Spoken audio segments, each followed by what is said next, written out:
شریعت کے تحت اس نے بیان کرنا ہے، یہ قرآن اور سنت کے روشنی میں ہے یا اس کے علاوہ بھی ہے؟ ہاں بڑی خوبصورت آپ نے بات کی، بلکہ جو مفتی کی تعریف ہے نا وہ بڑی خوبصورت آپ نے بات مجھے یاد کروا دی آپ نے تعریف۔ مفتی کی جو فتویٰ دینے والا ہوتا ہے مفتی، اس میں فاعل اس کی تعریف یہ کی گئی ہے کہ هو المبلغ عن اللہ عز وجل احکامہ، اللہ کا جو احکام ہے نا حلال و حرام کے معاملات کے معاملے میں،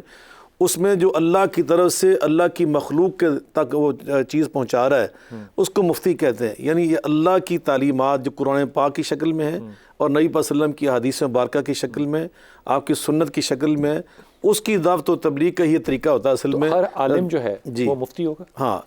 اب نہیں، اس کے لیے شرائط ہے، ہر عالم مفتی نہیں ہوتا،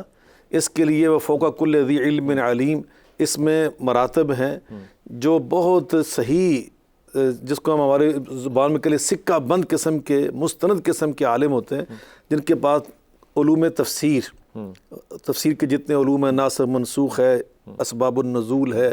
اور حقیقت اور مجاز کے معنی کے اندر فرق، جیسے بھی بیان کر رہے تھے، اصطلاحی اور لغوی معنی کے اندر فرق، یہ ساری چیزوں کا جو ہمارے قرآن کے علوم سے متعلقہ وہ چیزوں کے ذہن میں ہوں۔ احکام کی جو آیات ہیں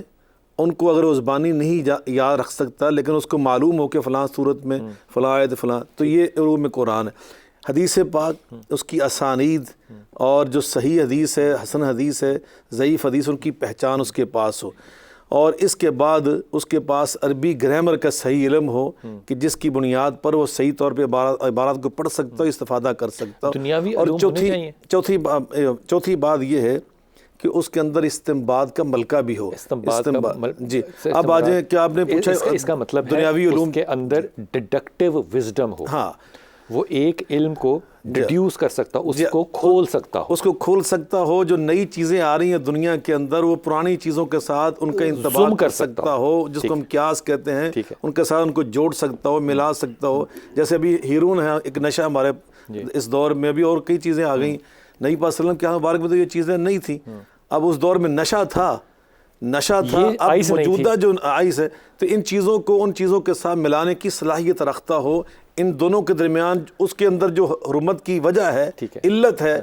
جو سبب ہے، وہ جو شرعی حکم ہے، اس کو ڈھونڈ سکتا ہو اور اس کو یہاں تلاش کر کے ان کو آپس میں ملا سکتا ہو۔ یاسین بھائی آپ کی طرف یہ بات لے کر لیکن آپ نے سوال کیا، میں بعد میں جواب دوں گا تاکہ آپ ادھر جا سکیں کہ جو جدید علوم ہیں ان کے ساتھ وہ انشاءاللہ دوبارہ اس کو۔ حضور حکم شرعی ہے، فتویٰ جو ہے حکم شریعت دینا قرآن اور حدیث کی روشنی میں ہونا چاہیے، اور اس پہ کوئی دو رائے ہی نہیں ہو سکتی۔ لیکن جب ہم یہ بات کرتے ہیں کہ یہ بات بڑے نیچے کے درجے کی آ گئی کہ اب ہم اس میں اپنے اماموں کو دیکھیں گے، اپنی مسالک کو دیکھیں گے اور ان کے مطابق فیصلہ کریں گے، چاہے وہ طلاق کا ہو، چاہے وہ نکاح کا ہو، چاہے ایک مسلک کا دوسرے مسلک کے ساتھ شادی کا ہو، ان چیزوں کا پھر اطلاق نہ قرآن سے نہ حدیث سے، ان کا اطلاق تو پھر مسالک سے ہوا نا۔ پھر فتویٰ ہم یہ کیوں نہیں کہتے کہ مسالک کے مطابق دیا جاتا ہے، شریعت کے مطابق کیوں؟ جی، بسم اللہ الرحمن الرحیم۔ سب سے پہلے تو ہمیں یہ حدیث پاک جو ہے وہ یاد رکھنی چاہیے، من یرد اللہ بہ خیرا یفقہہ فی الدین، اللہ پاک جس کے ساتھ بھلائی کا ارادہ فرماتا ہے اسے دین کی سمجھ بوجھ عطا فرما دیتا ہے۔ تو ذری سی بات ہے، جو فتویٰ دینے والے لوگ ہیں یہ عام لوگ نہیں ہیں، یہ بڑے خاص لوگ ہیں، بڑے خاص الخاص لوگ ہیں، اور ان کی جو مناسب ہیں اور ان کی جو ذمہ داری ہیں وہ دوسروں سے ہٹ کر نہ کریں۔ میں کہتا ہوں کیونکہ آپ ڈاکٹر اسرار احمد سے فتویٰ نہیں لے سکتے، جی، ٹھیک ہے نا، مولانا مودودی سے فتویٰ نہیں لے سکتے، لیکن جو چینج لے کر آئے ہیں ایکڈیمکل یا انٹلیکچوئل، وہ یہ دونوں حضرات لے کر آئے ہیں۔ آپ اس بات کو یوں کہیے کہ یہ ایک پروسیس میں سے گزرا ہوا شخص ہے جس کو کہ ہم مفتی مانتے ہیں۔ جی، تو ایسا ہی ہے نا؟ جی بالکل۔ مولانا مودودی صاحب کے بھی فتوے موجود ہیں، رسائل و مسائل کے نام سے ان کی پوری کتاب موجود ہے سر، اس کے اندر پتہ ہے کیا ہے، لیکن مفتی نہیں ہے نا، نہیں وہ تو اس میں ہمیں اس بات کا خیال رکھنا چاہیے، گزرے وہ خود بھی کہتے تھے کہ ہم فتوے نہیں دیتے۔ سر ڈاکٹر اسرار صاحب بھی یہی کہتے تھے، میں عالم نہیں ہوں، ڈاکٹر اسرار تو کہتے تھے کہ میں عالم نہیں ہوں، وہ عاجزی تھی ان کی۔ فتویٰ دینے کا جو جس طرح معنی ہے مفتی نا کی فتویٰ اصطلاح ہے، دینے اس طرح عالم کی بھی ایک اصطلاح ہے، اس کے لیے بھی کچھ علوم اور کچھ شرائط ضروری ہوتی ہیں۔ ٹھیک، فتویٰ دینا جو ہے نا، جس طرح کی تعریفیں کی گئی ہیں بالکل بجا ہیں۔ فتویٰ دینے کا مطلب یہ ہے کوئی آدمی شرعی معاملے میں آپ سے رہنمائی لیتا ہے تو شرعی معاملے میں رہنمائی لینا جو ہے یہ فتویٰ دینا مجھے کوئی کہلاتا یہ ہے۔ نہیں سمجھا پا رہا ابھی تک کہ شرعی معاملے کو تو میں تسلیم کر رہا ہوں لیکن میں شریعت کو قرآن اور حدیث سنت تک محدود رکھ رہا ہوں، اس میں کیا اس کے آگے بھی آپ جائیں گے شرعی انڈرسٹینڈنگ کے اندر یا نہیں؟ اس کا جواب یہ ہے کہ نبی کریم صلی اللہ علیہ وآلہ وسلم نے جب سیدنا معاذ بن جبل رضی اللہ عنہ کو یمن میں بھیجا تو یہ ہمارے پاس دلیل ہے، تو آپ نے فرمایا کہ جب وہ اجتہاد اور اجماع کی ہے۔ سر سن تو لینا، جب وہ آپ وہاں پر جب جائیں گے نا تو وہاں پر آپ کیسے فیصلہ کریں گے؟ تو وہ فرماتے ہیں کہ سب سے پہلے میں قرآن کی روح سے فیصلہ کروں گا، پھر فرمایا اگر قرآن سے تمہیں وہ مسئلہ نہ ملے تو پھر میں اپنی آپ کی احادیث مبارکہ کے ذریعے رہنمائی لیں گا، تو پھر فرمایا اگر میری احادیث مبارکہ سے بھی اگر آپ کو رہنمائی نہ ملے تو انہوں نے فرمایا کہ پھر میں اپنی رائے پر عمل کروں گا، اپنے اجتہاد پر عمل کروں گا۔ اللہ تبارک و تعالیٰ کے پیارے رسول نے ان کے اس طرز عمل کو پسند فرمایا، ان کے اس طرز عمل کو پسند فرمایا۔ اب مفتی یہ ہے نا، مفتی جس طرح کہ شاہ صاحب نے بھی اس کی طرف ہماری رہنمائی کی ہے کہ مفتی کی یہ ذمہ داری ہے کہ وہ قرآن و سنت کا بخوبی علم رکھنے والا ہو۔ قرآن اور حدیث کے اندر تمام کی تمام چیزیں موجود ہیں۔ اب ہم کوئی فتویٰ دیتے ہیں، وہ فتویٰ کوئی اپنی طرف سے نہیں دیتے، وہ فتویٰ کے اصول وہی ہیں جو قرآن کے اندر بیان کیے گئے ہیں، قرآن سے ہٹ کر کچھ بھی نہیں۔ چار مسالک کیوں ہیں؟ جی میں عرض کر رہا ہوں قرآن اور حدیث سے ہٹ کر کچھ بھی نہیں۔ چاروں مسالک میں ایک ہی طلاق کا فتویٰ ہونا چاہیے نا؟ اس کا ایک منٹ وغیرہ مجھے آپ دے رہے ہیں کے بعد یہ ابھی تو میں اس کی وضاحت کر دیتا ہوں۔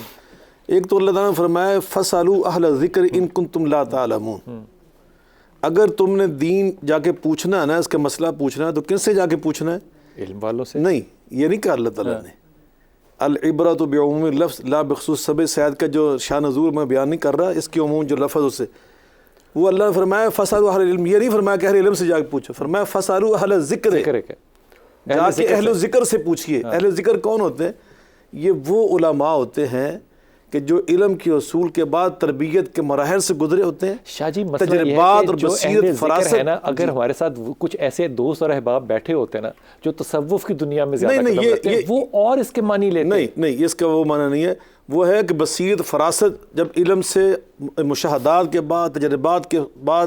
بڑے اہل علم کے ساتھ بیٹھنے کے بعد ان کی مجالس کے ساتھ ہم نشینی کے بعد یہ چیزیں انسان کو حاصل ہوتی ہیں نا، تو پھر جا کے بندہ وہ اس قابل ہوتا ہے۔ چونکہ مفتی کے لیے جو آداب ہے نا، اس کے اندر تقویٰ، پرہیزگاری، للہیت، اخلاص، متانت، سنجیدگی، یہ ساری چیزیں اس کے، تو پھر بندہ اہل و ذکر ہوتا ہے۔ تو اس کے بعد جو بھی آپ بات فرما رہے ہیں نا کہ چار مسالک کی،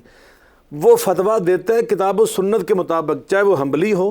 چاہے وہ مفتی شافعی ہو، چاہے وہ جعفری ہو، چاہے حنبلی ہو، چاہے مالکی ہو، چاہے سلفی ہو، چاہے محمدی ہو، چاہے اہل حدیث ہو، چاہے اہل سنت، سب میں بتاتا ہوں۔ وہ میں سب وقفے پہ جاؤں گا نا، وقفہ ہو گیا بالکل، وقفے واپس آ کے آپ سے شروع کروں گا، وقفے پہ جا رہا ہوں، واپس آ رہا ہوں اور یہ بات کرتے ہیں کہ پھر فرق ہوتا کیوں ہے۔ میں مثال کے طور پہ بات جو ہے نا انتہائی ادباً چھوڑ کے جا رہا ہوں کہ ایک طلاق اور 3 طلاقوں کا مسئلہ، ایک ہی وقت میں 3 طلاقوں کا مسئلہ، ہر کوئی اس کو ڈفرینٹلی پرسیو کیوں کرتا ہے؟ یہ میں بات بالکل الگ کر رہا ہوں، کیونکہ اس کے اوپر جب آپ جائیں گے تو علم کی دنیا میں سید محمد قطب کا بڑا نام ہے۔